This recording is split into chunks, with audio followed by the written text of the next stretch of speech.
Good morning to all of you gathered together in Germany's beautiful capital city of Berlin.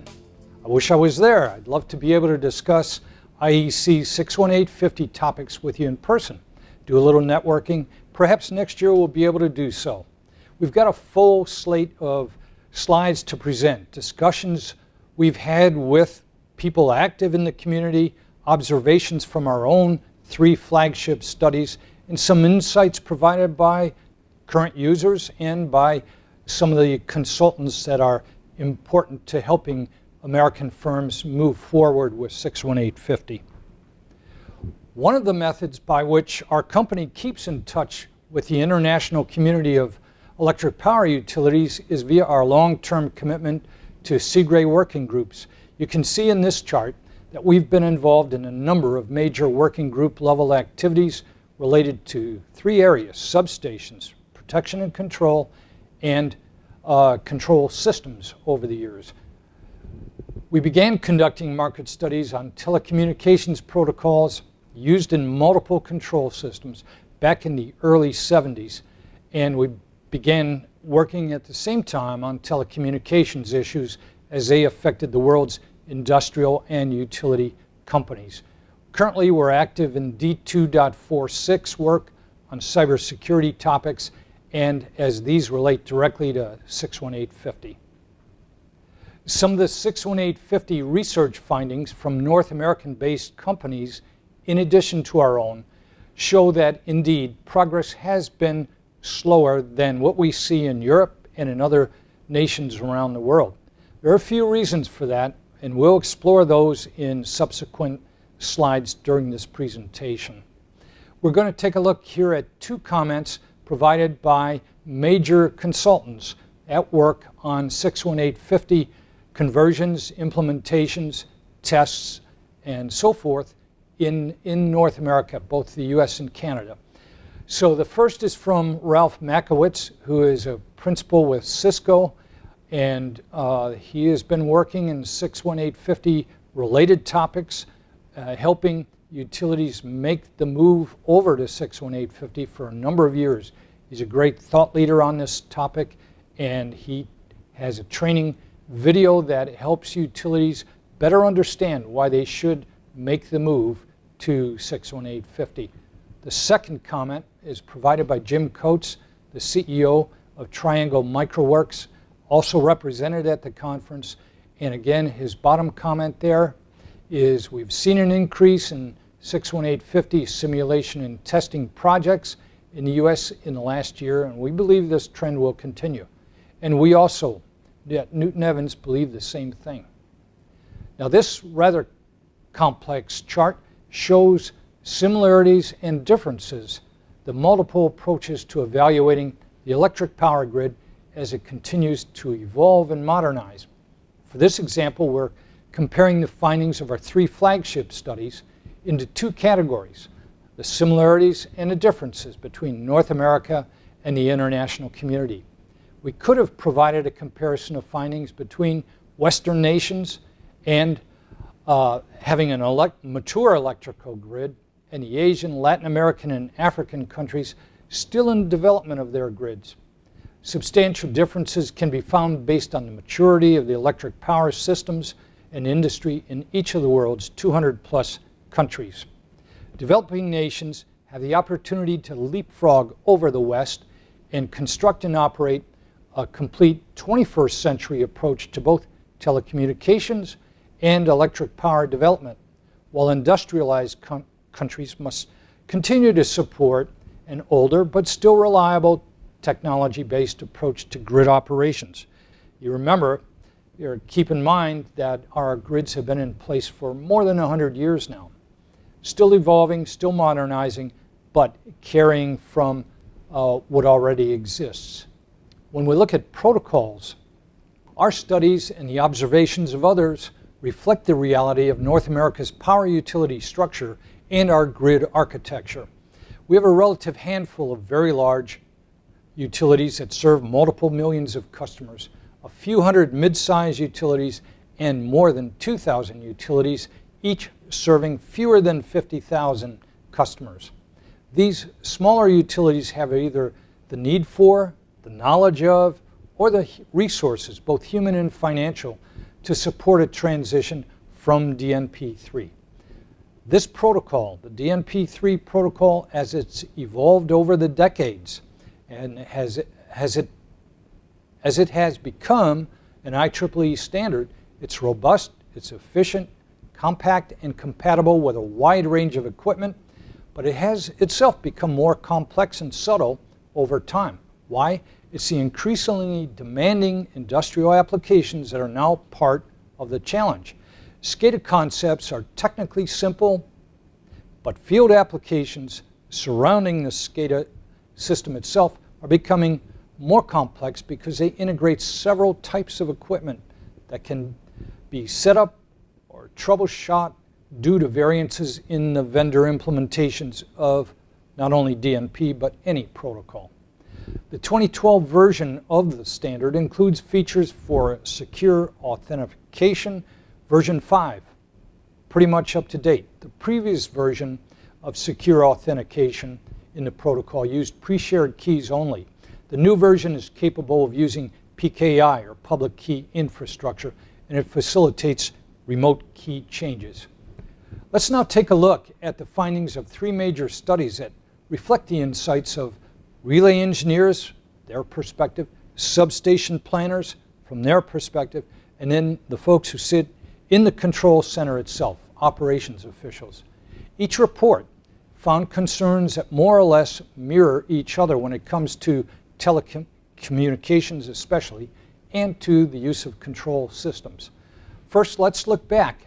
2012, a study of protection and control involving protection engineers from 28 countries around the world.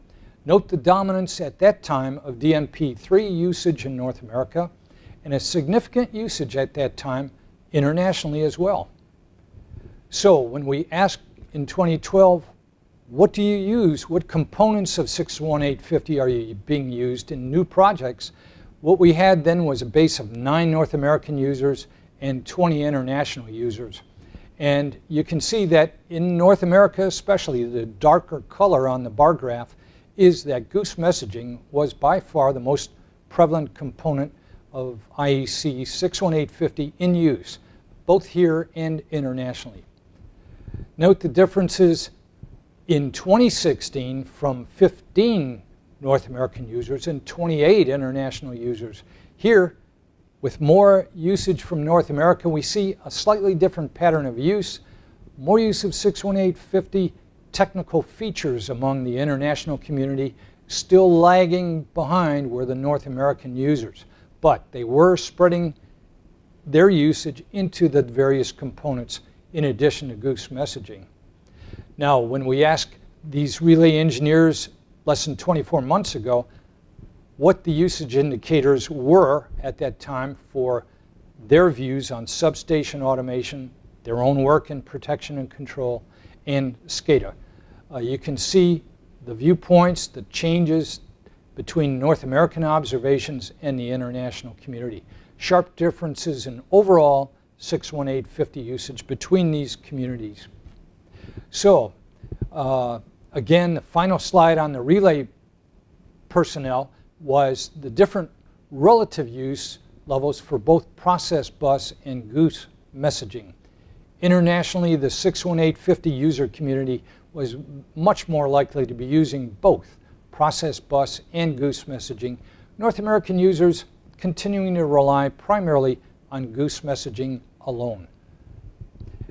And then asking about implementation of 61850 in substations, I think this slide is pretty important because for greenfields, for the new substations being constructed around the world, which number in the multiple hundreds to low thousands per year, you can see that even here in North America, a good percentage, half of all new substations were likely to be configured, established initially with 61850 capabilities.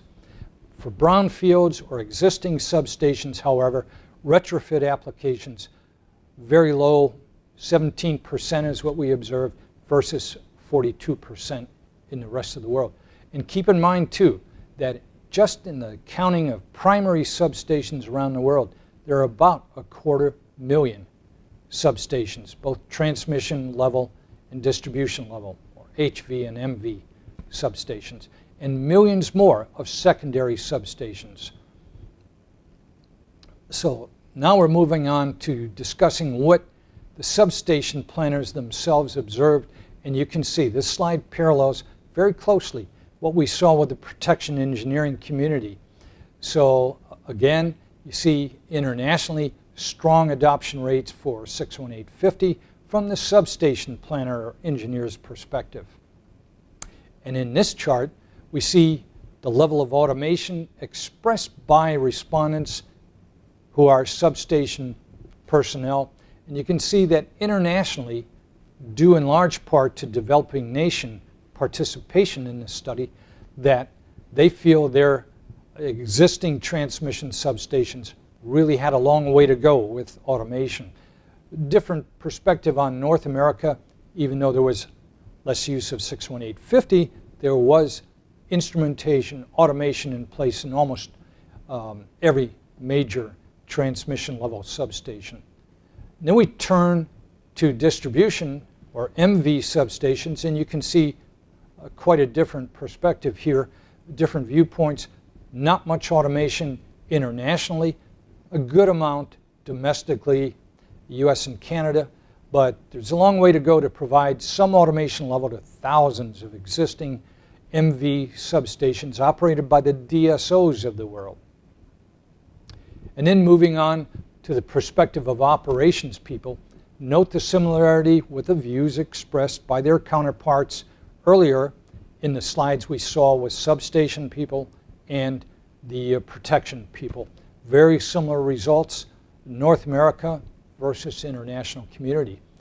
And then we've asked, and later a questioning of the control systems people, why aren't you using 61850, or why aren't you planning to use it? What are some of the reasons? And you can see what's important to note here is that there's not a clear picture of the advantages offered by migration to 61850, especially among North American utilities and among those non-users of 61850 across the world. North American utilities are not that aware of or concerned with IEC standards. Again, a different perspective. The standards adhered to in North American utilities, by and large, are IEEE standards. And now that DNP3 has become an IEEE standard, it just reinforces the view among hundreds, if not thousands of utilities, it's okay to stay with this approach. As long as the protocol keeps being developed and kept up to date with security enhancements and the ability to do broadband communications. A few other narrative comments on why utilities are not interested in moving to 61850 are shown here. You can read these offline. The final points for us to cover this morning include the procurement methodology in use around the world. You know, most of the world, turnkey methods are used. One vendor wins the whole contract for whatever goes into the substation. And in North America, it's quite different. The engineering community here tends to prefer to purchase substation automation based on the best-in-class view of each component, whether it be relays, timing clocks, whatever the case. Even the substation yard equipment, best-in-class transformers, switchgear, reclosers, etc. So turnkey is the widely used approach in developing nations where projects are funded and commissioned by NGOs, that is, groups like the UN, the Arab Development Bank, the European Bank for Reconstruction and Development, USAID, and other NGOs, non-governmental organizations. So despite the challenges faced by utilities, the market for substation modernization and automation is growing. You can see on this chart that the period from 2015 to 2020 inclusive will see more than 15.3 billion euros in expenditures, and for protection and control, another 11 billion euros for upgrades and replacements of older relays. So what does that mean for the future of IEC in North America? We know internationally it's going to continue to grow. We feel that in North America, utilities will begin using 61850 will be expanding use to more and more substations. We have about 65,000 of the world's 250,000 substations here between Canada and the US. And the majority of North American-based smart substation equipment manufacturers themselves will be offering 61850 compatible configurations if they don't do so already. If they operate internationally, they're doing it already. They have to play in that market space. Other protocols, primarily DNP3, will remain in use for the foreseeable future. They'll continue to be worked on to develop and ensure interoperability and cybersecurity. The protocol will provide reliable, workable alternatives for substation modernization, and it will help support the digital substation concept for less complex utility environments. That involves the majority of utilities here in North America. And finally, thank you very much for allowing Newton Evans and myself to share part of your program at this year's 61850 Global Conference. There are some company brochures available for any attendees interested in our technical market consulting and research capabilities. Again, thank you on behalf of our entire staff.